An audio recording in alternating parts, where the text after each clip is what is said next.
সম্মানিত শুভাকাঙ্ক্ষীগণ, তো এই যে আমাদের হাফিজুর, তো দেখেন এই যে এখানে এটা হচ্ছে খাল। এটা আমরা ফসল ধোয়া এবং ফসল পরিষ্কার করার জন্য আমরা এটা খনন করছি। এখানে মাছও আছে এবং ফসল ধোয়ার কাজে ব্যবহার করি। তো এই যে হাফিজুর, ও ক্লাস 7-8 পর্যন্ত পড়াশোনা করছে। তো পড়াশোনা করার পরে আর পড়াশোনা করে নাই, বাবা মা কৃষিকাজে লাগিয়ে দিছে, কৃষিকাজ করার জন্য। তো ও প্রতিদিন আমাদের কাজ করে। তো ওর মোটামুটি বয়স 20-22 বছর হয়ে গেছে। কাজ তো অবশ্যই করতে হবে। তো এই যে তুমি যে এই কাজগুলো করো, এই কাজের মধ্যে আনন্দ আছে না? আনন্দ আছে না?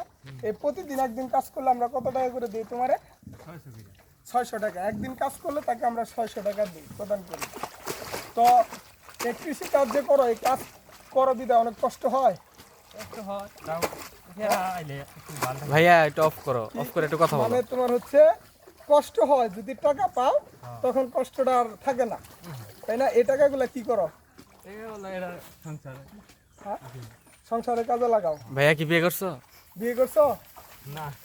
আচ্ছা, বিয়ে করে নাই।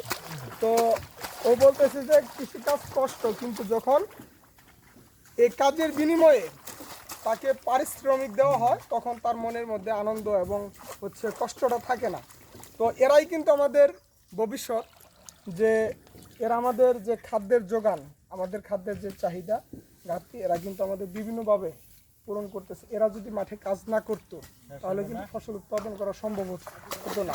তো তারপরেও আমাদেরকে পড়ালেখাও করতে হবে, কৃষিকাজও করতে হবে এবং অন্যান্য যে কাজগুলো আছে সবই করতে হবে, কারণ সমাজে প্রত্যেক শ্রেণীর মানুষের প্রয়োজন আছে। আমরা একজনকে ছাড়া আরেকজন চলতে পারবো না, ঠিক আছে? তো যাই হোক, যারা গ্রামে বসবাস করেন, যারা ফসল উৎপাদন করেন, তারা আসলেই এর মর্মটা আপনারা বুঝতে পারবেন যে এই কৃষিকাজ কতটুকু আনন্দদায়ক।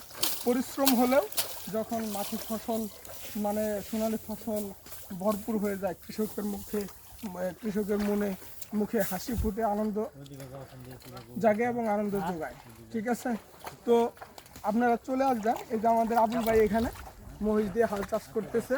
আমাদের মহিষ, এই জমিটা মানে সর্বশেষ আমরা ধান রোপণ করতেছি, আর সমস্ত জমিতে ধান রোপণ করা শেষ।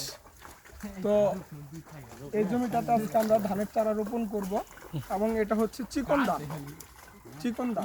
ঠিক আছে? চিকন ধান, এটা প্লাউ বা আপনার পিঠা পায়েস খাওয়ার জন্য এই ধানটা আমরা লাগাচ্ছি এখানে। তো সবাই চলে আসবেন। আমাদের এই যে মহিষের গাড়ি, আমি মাঝে মধ্যে আপনাদের সাথে ভিডিওগুলো শেয়ার করি যে আমরা কিভাবে মহিষ দিয়ে কাজ করি এবং মহিষের মাধ্যমে ফসলগুলা পরিবহনের মাধ্যমে আমরা ঘরে উঠাই। তো যাই হোক, আমাদের পাহাড়ি এলাকা, একমাত্র মাধ্যম হচ্ছে এই পরিবহনের জন্য মহিষের গাড়ি, ঘোড়ার গাড়ি এবং গরুর গাড়ি। এই জায়গার লোকেশনটা বলে দাও। আচ্ছা, এই জায়গার লোকেশনটা আমি বলতেছি। আমার ভাগিনা যে আমার ক্যামেরাটা ধরে আছে, ও বলতেছে যে মামা তুমি এখানকার লোকেশন জানিয়ে দাও। আমাদের লোকেশনটা হচ্ছে টাঙ্গাইল জেলার ঘাটাইল উপজেলার সন্ধানপুর ইউনিয়নের গ্রামের নাম হচ্ছে ভাটপাড়া, পাহাড়ি অঞ্চল। ক্যান্টনমেন্টের পাশের যে এলাকাটা, সেই এলাকাটাই হচ্ছে আমাদের। তো সবাই, যখন বৃষ্টি টিষ্টি কমে যাবে, রাস্তাঘাটে কাদা থাকবে না, সবাইকে আমন্ত্রণ রইল, আপনারা চলে আসবেন, আমাদের এলাকাটা, প্রকৃতিটা উপভোগ করে যাবেন। তো সবাই ভালো থাকবেন, সুস্থ থাকবেন, এ বলে আমি আমার কথা শেষ করছি। আল্লাহ হাফিজ।